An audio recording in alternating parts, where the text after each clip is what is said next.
추수감사주일이라고 우리가 오늘 날짜를 정하여서 11월 셋째 주일을 추수감사주일로 예배를 하고 있습니다.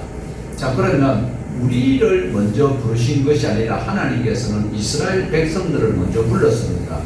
이스라엘 백성들을 불러서 하나님께서 훈련시켰던 그 장소가 애굽이었습니다.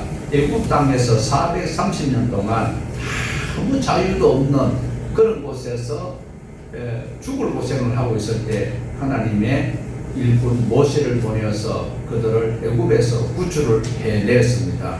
구출해내면서 이제 3대 절기를 준수할 것을 명령을 하시는데, 유대 민족은, 이스라엘 민족은 꼭 지켜야 될, 1년에 3번 지켜야 될 절기가 있다. 그 절기가 3개가 있는데, 첫 번째로는 바로 6월절입니다. 무교절. 6월절이 끝나자마자 바로 시작하는 이 무교절이 있는 이것은 꼭 지켜야 된다. 애굽 종살이에서 나올 수 있는 유일한 통로가 6월절이었습니다. 하나님의 택한 백성들에게 하나님께서는 모세를 명령하여서 어린 양을 잡아가지고 14일 날 저녁에 문인방과 문설주에 발라놓으면 죽음의 사자가 넘어갈 것이다. 그 말씀을 순종했던 이스라엘 백성들은 물론이거니와 그것을 보고 있었던 이방 사람이었던 잡족들도 따라 흉내만 내어도 그 집에 죽음의 사자가 넘어갔던 그 절기가 바로 6월절이었습니다.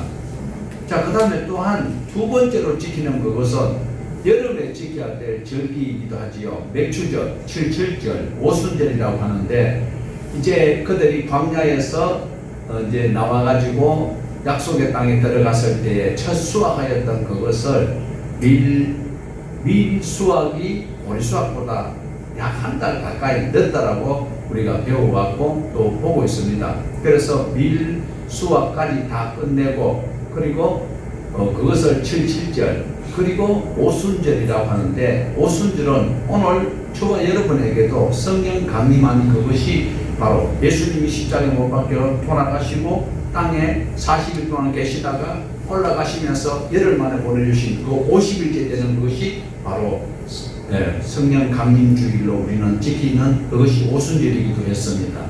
그 다음에 세 번째로는 이제 우리 나라하고 달라요. 거기는 벼농사를 하지요. 그러다 보니까 이제는 보리를 수확했지요. 밀을 수확했지요. 그럼 남은 것이 무엇일까요? 이게 거의 과일 종류가 남았다라는 거죠. 그래서 그 과일 종류를 다 수확을 하였던 그것을 수장절, 또한 장막절, 장막절을 제일 좋아하는 이만희가 좋아하지요.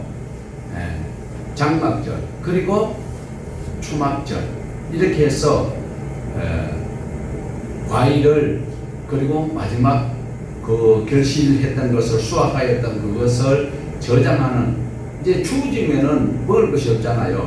따뜻한 겨울을 나기 위해서 저장을 해놓고 이래 즐기는 그것이 초막절로서 끝나는 것이 아니고, 출애굽기 31장 9절에서 13절에 보면 농사를 다 짓고 다 수확하고 거둬놓고 그 다음에 뭘 하라고요? 초막절을 지키는데, 그냥 지키라는 것이 아니고, 초막절에는 하나님께서 우리를 어떻게 인도하셨는지를, 애굽의 종살이를 하였고 430년 동안 죽을 고생을 했다가 모세를 통하여서 광야를 나오는데 세상에 농사를 안 지었는데도 40년 동안 굶어 죽지 아니하도록 만나를 내려주셨고, 길상은 아니 하였는데도 의복이 헤어지지 아니하고 발이 부러뜨지 아니하도록 했고, 때로는 목이 말랐을 때에 반석에서 샘물 나게 하시던 전능하신 하나님이 우리 하나님이신데, 고기 먹고 싶다고 투정 부리다가 메추라기를 한번 꾹꾹 씹어가지고 국물 다 못 잡는 거고 아구통이 돌아간 때도 있었지만,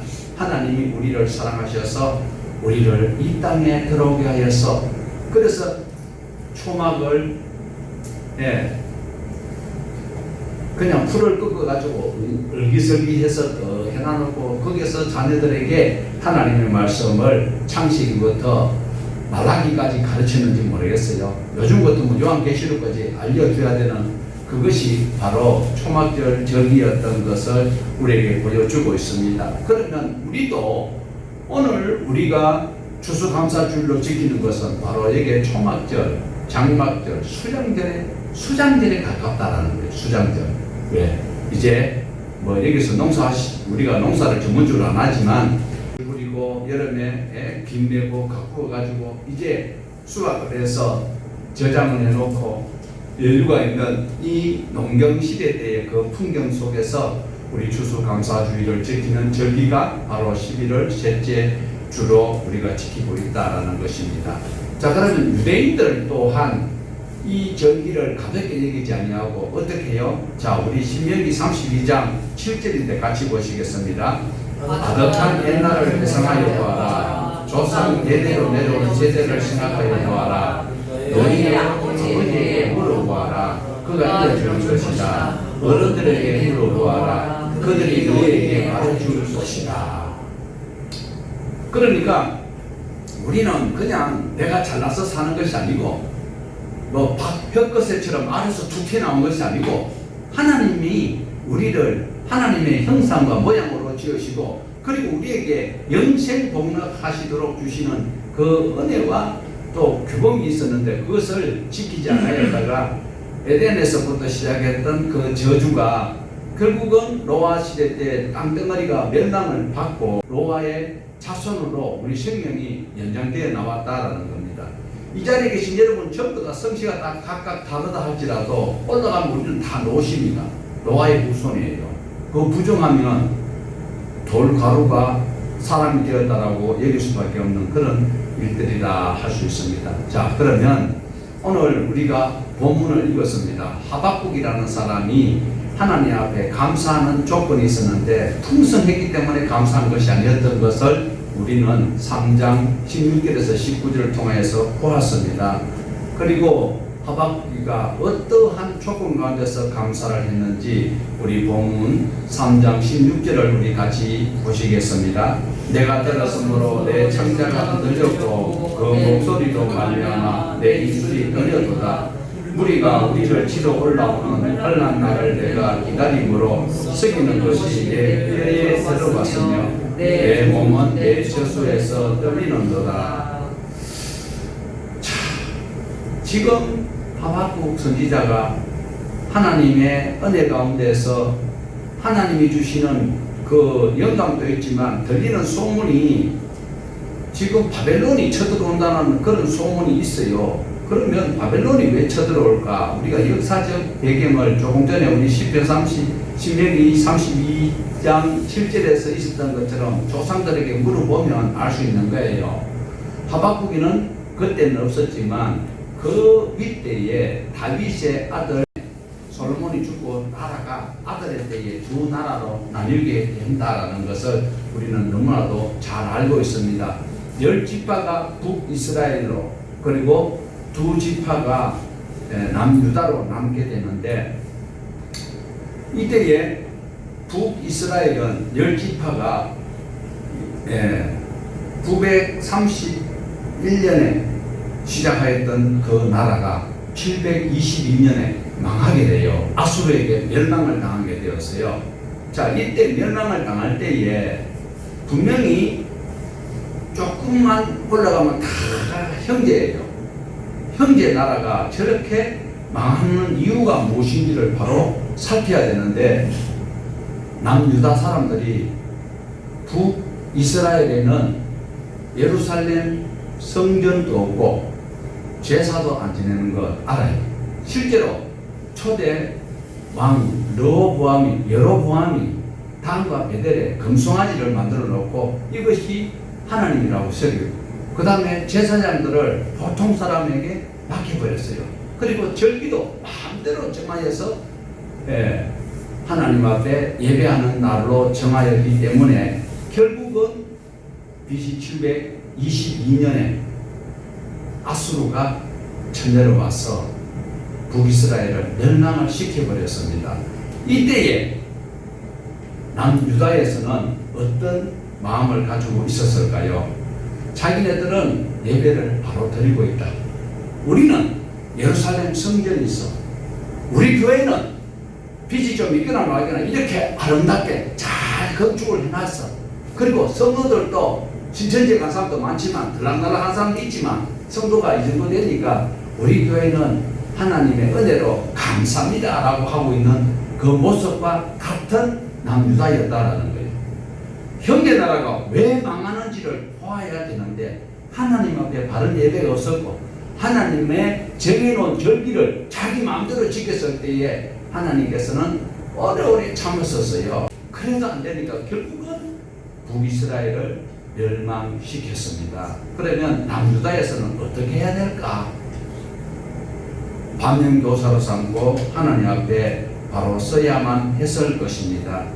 오늘날도 우리는 오늘 내가 예배당에 나와서 예배를 드릴 수 있었으니까 나는 천국은 틀림없이 갈 것이야 안심할 수가 없습니다. 예배당에 나와가지고 하나님 앞에 예배할 때까지는 착했는데 예배 이후에 내 삶이 어떻게 될지 잘 모른다라는 거예요. 자, 그러면 조금 긴 구절이지만 우리가 함께 이사야서 1장 11절에서 13절 말씀을 같이 한번 보시겠습니다. 여호와께서 말씀하시되 너희의 무수한 재물이 내게 무엇이 유익하뇨? 나는 순양의 번제와 살찐 짐승의 기름에 배불렀고 나는 수송아지나 어린 양이나 순염소의 피를 기뻐하지 아니하노라. 너희가 내 앞에 보이려오니 이것을 누가 너희에게 요구하였느냐? 내 마당만 밟을 뿐이니라. 헛된 재물을 다시 가져오지 마라. 분양은 내게 가정에 이기는 바요 월삭과 안식일과 예배로 모이는 것도 그러하니 성회와 아울러 악을 행하는 것을 내가 누가요? 지금 이 사람들은 뭐 하고 있어요? 지금 이 사람들은 어떤 사람이에요? 지금 여기 나타난 주인공은 누구예요? 북이스라엘이요? 남유다예요? 남유다예요. 북이스라엘은 망하고 없어요. 이사야 선지자, 미가 선지자는 바로 남유다의 하나님 말씀대로 살자라고 정하는 거예요. 이 말씀이 오늘 우리 한국 교회가 깨달아야 되고 우리 한국 교회 안에서 섬기는 성도들이 이 말씀을 뼈에 새기면서 살아야 되는 거예요. 그냥 자기 필요해서 하나님을 만나는 것은 하나님을 우상으로 여기는 거예요. 하나님이 나를 지으시고 나를 하나님의 형상대로 지음받았다라는 것을 깨닫게 되면 하나님께서 원하시는 삶을 살아야지요. 제사만 지내면 되는 것을 여기고 있습니다. 이랬을 때에 오늘날 우리 많은 그리스도인들이 이 말씀 안에서 바로 깨달아야 된다. 북이스라엘이 망하나 말기나 관심이 없어요. 형제가 우리 성경에 보면 형제가 배고파하든지 힘들어하면 헐벗으면 어떻게 해야 돼요? 그 중에서 대표적으로 보았던 사람이 바로 룻게 나오고 있어요. 엘리멜렉이 전 재산을 팔아가지고 도망가 버렸어. 어디까지 갔어요? 모압 땅까지 가버렸어요. 분명히 율법서에서는 가난한 사람들을 위해서 있는 자는 베풀어야 돼요. 나눠야 돼요. 그런데 그거 주기 싫어가지고 몽땅 챙겨가지고 모압으로 이민 갔다가 나오미만 과부대가 죽을 고생을 했잖아요. 남편 쪽 아들 쪽. 오늘날 한국 교회도 우리 교회만 괜찮은 거 괜찮아. 우리 성도들도 아니 나만 괜찮은 거 괜찮지 뭐. 이게 안 된다라는 거죠. 이 당시에 북이스라엘이 망하고 아수르가 북이스라엘을 무찌르고 난 다음에 갑자기 어떤 현상이 일어나냐면 애굽이 강대국이었는데 아수르가 점점 약화돼 가고 있어요. 왜? 신흥국 바벨론이 새로 생긴 원래는 아수르의 속국이었던 바벨론이 강대국이 되어가지고 아수르를 무찌를 뿐만 아니라 이제 애굽까지도 삼키려고 하고 있는 이런 방국인데 지금 남유다에 있는 이 백성들은 하나님이 우리 하나님이요 예루살렘 성전이 있으니까 나는 예배를 드리니까 이렇게 자만을 하고 있을 때 하나님께서는 얼마나 가슴 아파하시는지 여러분 혹시 들어보셨어요? 못 들어봤어요? 그럼 제가 한 구절 소개할게요. 1장 10절입니다. 같이 보십시다. 만물의 여호와가 이르노라 너희가 내 제단 위에 헛되이 불살하지 못하게 하기 위하여 너희 중에 성경 문을 닫을 자가 있었으면 좋겠도다. 내가 너희를 기뻐하지 아니하며 너희가 손으로 드리는 것을 받지도 아니하리라. 우리 한국교회 교회가 많지요. 교회마다 예배가 흘러넘칩니다. 예배만 드리면 다 되는 것으로 여기고 있어요. 예수 이름으로 기도하면 모든 것을 받은 줄 믿으라 하면서 신앙생활을 깨끗이 하면서 교회 안에 와가지고 자기 욕구를 충족시키기 위한 요구만 하고 갈 뿐이지 하나님을 위해서 사는 것은 거의 없더라는 거예요. 예배만 많이 드린다고 하나님이 기뻐하는 것이 아니라 얼마나 하나님이 가슴이 답답했으면 구약의 마지막 성경인 말라기에서 누가 이 성전 문 좀 닫았으면 좋겠다. 한국교회만큼 예배가 많은 데가 없어요. 예배만 많이 드리고 그런데 왜 우리 한국은 요마냥 요꼴입니까? 국회에 300명 중에서 예수 믿는 사람들이 뭐 있는지는 모르겠어요. 교회 다니는 사람 얼마나 많아. 그런데 왜 국회가 차마 입에 담기 힘든 그런 모습을 보이고 있다는 거예요. 오늘 내가 드리는 예배를 하나님께서 고개 절레절레 흔들지 아니하도록 하나님 앞에 바로 살아야 된다는 것을 보여주고 있습니다. 신은 강대국이 일어나는 것을 보고 하박국은 정말 뼛속까지 두려움이 엄습이 오는 것을 보고 있어요. 이제 얼마 안 있으면 이들이 말을 타고 창금을 휘두르며 번쩍이면서 쫓아올 것을 생각하니까 정말 무시무시한 일이 아닐 수 없습니다. 하박국이가 살고 있던 그 당시에 자기 국제 정세도 마찬가지지만 국내 정세도 얼마나 어려운지 몰라요. 종교는 썩어 빠졌고 우리 한국 교회와 비슷합니다. 한국하고 똑같아요. 지금 여당이나 야당이나 지금 그 사람들이 할 짓이 아닌 것처럼 하박국에 살고 있던 이 유다 나라에도 정치는 썩어 빠졌고 종교도 썩어 빠졌고 바벨론하고 맞서 살만한 그런 의지도 없는 거예요. 이럴 때에 믿음의 사람 하박국이 눈을 감으면 막 무시무시한 거예요. 그래서 하나님 앞에 울면서 하나님 앞에 기도하고 있습니다. 나라야 어찌 되든지 자기만 괜찮으면 괜찮고 지금 이제 국회의원들 좀 쉬면 이제 공천 받아가 자기가 국회의원 되겠다고 자기만 살겠다고 배지만 달겠다고 하는 그 사람들이나 지금 하박국에 살고 있던 유다 시대에 있었던 이 사람들이나 너무나도 흡사합니다. 사람들은 나라가 어렵고 힘들고 어떤 상관도 없고 오직 자기 이익을 위해서 종교 지도자들은 자기 종교를 이용해서 챙기려고 하고 있는 이럴 때에 하박국은 나라를 위해서 기도해야 되겠다. 이 모습을 우리에게 선제적으로 교육을 하고 있습니다. 오늘 우리라도 나라와 민족을 위해서 기도해야 합니다. 오늘 본문의 하박국은 그 어려운 상황이 처했음에도 불구하고 하박국은 어떻게 하나님 앞에 신앙을 보였으며 후대의 사람들에게 이렇게 하기를 원하였을까요?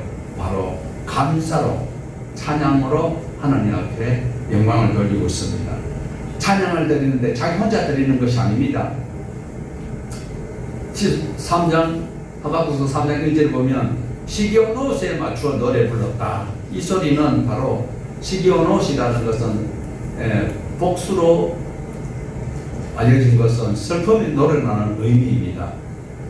음악 용어인데 슬픔의 노래로 지금 하나님 앞에 자기 민족이 처한 것을 말하고 있다는 거예요. 어쩌면 예레미야 예가와 비슷한 노래입니다. 19절에 보면 영장을 위하여 내 수금에 맞춘 것이라고 말하는데 바로 찬양 대장이 지휘하는 그 성전에서 하나님 앞에 찬양을 하고 있는 하박국의 모습을 우리에게 보여주고 있습니다. 오늘 우리는 하박국이 바라보았던 그리고 하박국이 살던 그 시대의 국제 정세와 국내 정세가 너무나도 흡사합니다. 오늘 우리 개인적으로도 여러 가지 아픔이 있고 슬픔이 있고 모자람이 있고 힘듦이 있고 괴로움이 있는 것 사실일 것입니다. 이럴 때 믿음으로 살아가는 모습을 보일 수 있는 것을 하나님은 원하고 계신다라는 것입니다. 믿음의 사람이 환난이 있고 시련이 닥쳐올 때에 그 믿음이 한층 더 성장한다라는, 인격이 더 깊어지는 것을 체험할 수도 있습니다. 나무는 가물 때 뿌리가 더 깊이 뿌리를 잡고 겨울에 자라는 나무가 더 단단하다는 것을 상식적으로 알고 있습니다. 환난이 우리를 하나님 앞으로 안내하는 몽학선생처럼 되고 있다는 사실을 기억하여야 합니다. 우리는 시편에 찬송을 어떻게 해야 될 것인지, 감사를 어떻게 해야 될 것인지 나오고 있는데, 우리 시편 같이 한번 보십시다. 감사로 하나님께 제사를 지르며 지존하신 이에게 내 서원을 갚으며 환난 날에 나를 부르라. 내가 너를 건지리니 네가 나를 영화롭게 하리로다. 아멘. 하박국은 환난 중에, 고난 중에도 원망하지 아니하고 하나님 앞에 감사로 영광을 돌리고 있습니다. 원수가 쳐들어오는 소리가 자기가 상상으로 들어도 어마어마한 무서운 이런 일들이 있다는 것을 알고, 원수들의 함성 소리보다도 하나님 앞에 찬양으로 믿음이 돈독한 신앙의 형태를 보이는 하박국을 우리는 배워가야 할 것입니다. 예수 그리스도를 구주로 확실히 믿는 자가 아니고는 당하는 시련 속에서 찬송을 부를 수 있는 자는 없을 것입니다. 믿음이 확고한 자만이 부를 수 있는 성의 노래가 바로 찬송가이다라는 겁니다. 하박국은 없는 것 가운데서도, 실패 속에서도 감사하는 이 모습을 우리에게 함께 지켜가자라고 외치고 있습니다. 우리 17절 보시겠습니다. 비록 무화과 나무가 무성하지 못하며 포도나무에 열매가 없으며 감람나무에 소출이 없으며 밭에 먹을 것이 없으며 우리의 양이 없으며 양간에 소가 없을지라도, 사랑하는 여러분, 이 17절 속에 무려 6가지가 없다고 고백을 하고 있어요. 6가지가 없다라고 고백하고 있습니다.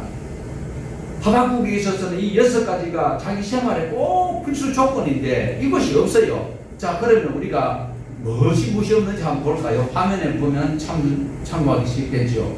무화과 나무는 이스라엘 백성들이 먹는 양식입니다. 주식은 아니지만 양식의 일종이에요. 포도, 이 사람들에게는 그 물이, 음료수가 별로 안 좋아요. 우리나라처럼 이렇게 막 깨끗한 물이 아니기 때문에 배탈이 잘 나요. 그래서 포도를 발효시켜서 포도주는 음료로 사용하고 있다는. 그 다음에 감람나무, 올리브나무, 이것은 자기의 생활에도 필요하지만 하나님 앞에 제사 지낼 때 꼭 필요한 거예요. 성전에 불을 밝혀야 되기 때문에. 그 다음에 밭에서는 뭐가요? 밭에 곡식을 심어야 양식이 공급되는 그 밭에 뭐가 없어요? 식물이 없다라는 거예요. 양은 옷을 만드는 중요한 소재가 되기도 하지요. 그 다음에 소는 밭을 일구고, 그리고 소나 양은 하나님 앞에 죄를 지었을 때에 속죄 제물로, 그리고 번제로, 그리고 화목 제물로 드릴 수 있는 제물이, 이런 것이 있다 없다? 없다라는 겁니다. 없는데도 불구하고 하박국 선지자는 하나님 앞에 감사하고 있어요. 전쟁이 터지면은 가지고 있던 것이 다 소실될 수 있다라는 것을 하박국은 이미 우리에게 선제적으로 가지고 있다고, 권력 있다고 뻐기지 마라. 그것은 곧 소실된다, 소멸된다. 언제요? 전쟁이 나면요. 그리고 재난이 생기면요. 질병이 생기면요. 사업이 실패하면요. 가지고 있던 것이 다 없어져 버린다는 것입니다. 그래서 이런 것들을 통하여서 하박국은 오히려 그런 것이 없을지라도, 6가지가 없을지라도 감사하는 이 신앙을 우리에게 촉구를 하고 있습니다. 자, 누가복음에 보면 우리가 잘 아는 부자 비유가 있습니다. 누가복음 12장 16절에서 21절인데 우리 같이 한번 읽어볼까요? 또 비유로 그들에게 말하여 이르시되 한 부자가 그 밭에 소출이 풍성하네 심중에 생각하여 이르되 내가 곡식을 사놔둘 곳이 없으니 어찌할꼬 하고 또 이르되 내가 이렇게 하리라 내 곡간을 들고 더 크게 짓고 내 모든 곡식과 물건을 거기 쌓아두리라 또 내가 내 영혼에게 이르되 영혼아 많이 쌓아두었으니 많이 쉬고 먹고 마시고 즐거워하자 하리라 하되 하나님은 이러시되 어리석은 자여 오늘 밤에 내 영혼을 도로 찾으리니 그러면 내 준비한 것이 누구의 것이 되겠느냐 하셨으니 자기를 위하여 재물을 쌓아두고 하나님께 대하여 의하지 못한 자가 이와 같으니라. 부자는 크게 성공했습니다. 안도할 수 있는 그런 여유가 있습니다.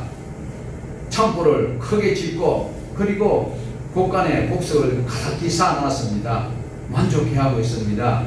그러면서 자기 영혼에게 여러에 쓸 물건을 많이 쌓아두었으니 이제 쉬고 먹고 마시고 즐기자라고 하고 있을 때에 하나님께서는 그 부자의 꼴을 보시고 어리석은 자여 오늘 밤에 내 영혼을 도로 찾으리니 저 쌓아놓는 것 누구 것이 되겠느냐라고 반문하고 있습니다. 오늘 이 이야기는 현대에 살아가는 저와 여러분에게 들려주는 메시지입니다. 어리석은 자여 오늘 밤이라도 내 생명을 불려가면 남은 것이 무엇이 되겠느냐? 지금 내가 계획하고 있는 것이 네가 오늘 내 생명을 내가 도로 찾으면 계획하는 것이 무엇이 되겠느냐라고 우리에게 말씀하고 있습니다. 무엇이 있고 없고는 큰 문제가 아니라는 겁니다. 지금 내가 실패했다고 내가 좀 병약하다고 지금 내가 뭐 조금 무너졌다라고 낙심할 필요가 없다라는 거예요. 시간이 지나면 상처가 아물게 되고 하나님께서 도우시지 아니하시면 어렵지만 하나님께서는 꼭 교회에 나와서 예수 믿는 사람만 도우는 것이 아니라 악인들도 악한 날 사용하기 위해서 하나님께서 기르시는 거예요. 그러니까 오늘도 하나님께서 동일하게 아프고 병들고 힘들고 어렵고 없고 괘씸하고 생활에서 치가 떨리고 이런 것들을 너무 골똘하게 생각하지 말아라고 말씀을 하고 있습니다. 여러분 하박국처럼 모든 것이 다 있을지라도 감사하지 않는 자가 있고 없는데도 감사하는 자가 있듯이 오늘 하박국처럼 소가 없고 무화과 밭에 소출이 없어도 우리는 감사할 수 있어야 된다라는 것입니다. 아무도 없는 것 같지만 우리에게 아무도 없는 것 같아요. 그런데 나에게 있는 것이 무엇이에요? 하나님이에요. 하나님이 나와 함께 하시기 때문에 전혀 부담 안 되고요. 전혀 무게도 없고요. 내가 마음에 묵상만 하고 하나님을 찾기만 하면 나에게 말씀하시고 깨닫게 하시는 하나님이 오늘도 우리에게 감사의 근원이 된다는 겁니다. 우리 18절 보시겠습니다. 나는 여호와로 말미암아 즐거워하며 나의 구원의 하나님으로 말미암아 기뻐하리로다. 하나님을 인하여서 기뻐해야 됩니다. 하박국은 나는 여호와를 인하여 즐거워하며 나의 구원의 하나님을 인하여 기뻐하리로다. 먼저는 하나님의 은혜를 감사하고 은혜를 아는 자가 하나님 앞에 감사합니다라고 할 수 있습니다. 그 다음에 하박국이가 감사한 것은 구원에 감사한 거예요. 하나님의 구원에 감사하고 있습니다. 이런 감사가 진정한 감사입니다. 안타까운 것은 성도들이 하나님을 즐거워하는 것이 아니라 하나님께서 주신 것을 즐거워하기 때문에 그것이 없으면 섭섭해하고 자기는 하나님으로부터 받은 것이 없다라고 화를 내고 있는 만화기 시대 때 사람들과 같은 모습이다라는 겁니다. 오늘 하박국은 이렇게 힘듦이 있고 국내외적으로 어려움이 있고 죽음의 위기 있는 속에서도 찬양하고 감사하는 것은 모두가 다 사라져도 모든 것이 다 사라져도 하나님은 영원히 우리와 함께 하실 것이다라는 것을 알았기에 구원의 노래를 부를 수 있었습니다. 우리 예수님께서 마태복음 28장 20절에 내가 세상 끝날까지 항상 너희와 함께 있으리라고 말씀하신 그 말씀이 하박국은 이미 하나님은 자기와 늘 함께 하심을 고백하며 노래 부르고 있다는 겁니다. 우리 19절을 다시 봅니다. 3장 19절입니다. 주 여호와는 나의 힘이시라. 나의 발을 사슴과 같게 하사 나를 나의 높은 곳으로 다니게 하시리로다. 이 노래는 지혜하는 사람을 위하여 내 수금에 맞춘 것이다. 감사의 신앙, 성숙한 신앙을 가지려고 하면 하나님을 나의 힘으로 믿어야 합니다. 두 사람이 맷돌을 갈지만 한 사람이 데려감을 당하고 한 사람은 버려둠을 당하듯이 오직 하나님만 나와 함께 하신다는 것을 붙들어야 합니다. 사람들은 물질, 권력, 지식 그리고 자기의 기술을 믿고 살아가지만 이런 사람들은 세상적 상대적인 것을 믿고 있지만 하나님은 절대적인 힘을 가지신 분이심을 우리는 붙들어야 합니다. 이런 자들에게 하나님께서 하박국의 정서에 맞게 소개를 하고 있습니다. 사슴은 높은 곳으로 올라가는 짐승이지요. 그러나 실제로 요즘 사슴에게 우리가 교훈받을 건 없지만 하박국 살던 그 시대에 이 짐승을 통하여서 깨닫도록 하고 있습니다. 하나님을 의지하는 자는 이렇게 높여주신다는 것을 사슴이 포수가 쫓아오면 포수 한 걸음 뛸 동안에 사슴은 몇 걸음을 뛰어서 어디로요? 도망가가지고 쫙 꼭대기에서 포수를 이렇게 내다보고 있어요. 요즘은 총이 좋아가지고 다 조종기름 조절해서 쏴버리면 대만에 죽어버려요. 이 당시에는 포수가 쫓아와도 사슴은 그다지 무서워하지 않는 그런 짐승이에요. 그런 시대에 비유하고 가장 우리에게 신앙으로 동요하는 것이 하나님을 의지하면 이렇게 발빠른 사슴처럼 하나님께서 우리를 세워주신다는 것을 말씀을 하고 있습니다. 믿음이 어때요? 믿음이 높아져야 돼요? 낮아져야 돼요? 믿음은 높아져야 돼요. 신앙의 자세는 낮아져야 돼요. 하나님께서 이런 믿음 있는 자들을 하나님이 우뚝 세워주신다. 높은 곳에 세워주신다. 높은 곳이 어딜까요? 이 당시에 높은 곳은 바로 성전이었습니다. 오늘날 말하는 예배당을 말하고 있는데 예배당에는 하나님 앞에 예배하는 곳이기 때문에 하나님을 위대하시고 하나님을 높으신 어르신이기 때문에 그곳에 우리를 인도해 주신다는 거예요. 어떤 사람? 없어도 6가지 없어도 여호와를 인하여 감사하는 자를 하나님께서 높은 곳에 세워주시는데 예배당에 주님이 피로 값주고 산 교회에 우리를 세워주신다라고 말씀을 하고 있다는 겁니다. 그래서 오늘 우리는 은혜 위에 은혜를 받기 위해서 하나님의 말씀으로 하박국처럼 없어도 내 형편이 초라하고 남에게 내세울 것이 없다 할지라도 여호와를 인해서 기뻐할 수 있어야 돼요. 항상 주님은 나와 함께 하시는 성령으로 나와 함께 하시는 그 성령님이 내 속에 계시는데 내가 그 성령님의 인도하심을 따라서 얼마든지 살아갈 수 있습니다.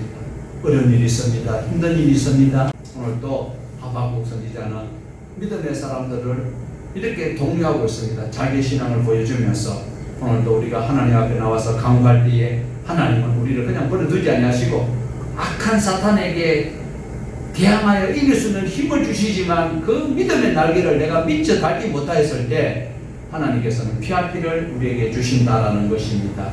오늘도 그 하나님은 우리에게 세 가지 은혜로 함께 하십니다. 첫 번째가 에베네셀의 은혜입니다. 지금까지 도우시는 하나님이 우리와 늘 함께 하고 있습니다.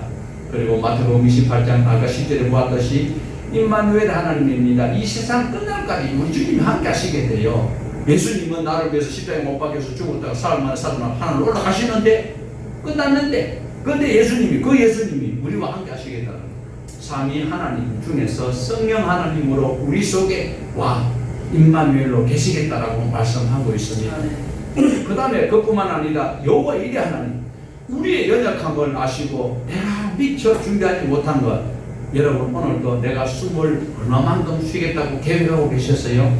하나님께서 내가 숨을 쉴 수 있는 호흡에 필요한 모든 산소량을 준비해 놓으신 하나님 그리고 내 연약함을 아시고 우리가 집에서 출발할 때부터 보고 계시는 여호와 이레 하나님이에요. 꼭 준비만 해놓은 것이 아니라 나를 보고 계신 하나님이 에베네셀 하나님이 되시고 임마누엘 하나님이 되신다는 사실을 기억을 하시고 오늘 우리는 감사로 하나님의 영광을 돌려야 합니다. 감사의 소재가 있어요. 그것이 바로 골로새서 3장 17절입니다. 같이 보십시다. 또 무엇이든지 말에나 일에나 다 이름으로 하고 그를 힘입어 예수 그리스도를 구주로 믿는 자에게는 성령님을 선물로 우리에게 주시는데 성령님이 함께 하시는데 예수님이 나와 함께 하시는데 그건 무엇이 있어야 될까요? 여러분 암행어사 아세요? 암행어사는 암행어사가 이렇게 걸어가는데 폼 나요? 암행어사 보면 다 찌그러진 가시에다가 다 떨어진 조르막이 있고 그런데 그 속에는 뭐가 들었어요? 마패가 있어요. 오늘 주가 여러분에게는 예수 그리스도께서 주시는 암행어사에게 주셨던 그 마패보다 훨씬 더 좋은 어떤 거? 요즘 어떤 당에 법인카드 써가지고 난리 나던데 천국의 법인카드보다 더 좋은 예수 카드를 우리에게 주셔서 예수님의 이름으로 내가 필요한 거 기도할 때마다 생기도록 해주시는 하나님이 주시는 그 크레디트 카드가 있다는 거죠. 예수 카드가 있어요. 예수 피 능력 있고 권세 있고 암행어사 마패보다 훨씬 좋은 우리 주님께서 나에게 보정의 증거가 되시는 성령님 함께하고 계신다는 사실을 믿으시고 오늘 또 감사하는 자에게 그 마음에 욕심으로 가득 채워놓으면 사망의 그늘이 내게 드리우지만 감사로 채우는 그에게 천국의 문이 활짝 열리고 소망의 문이 열린다는 사실을 기억을 하시며 그 하나님을 찬양하며 이번에 하박국처럼 없어도 감사하고 여호와를 인하여 감사하는 우리 모두가 되시기를 주님의 이름으로 축복합니다.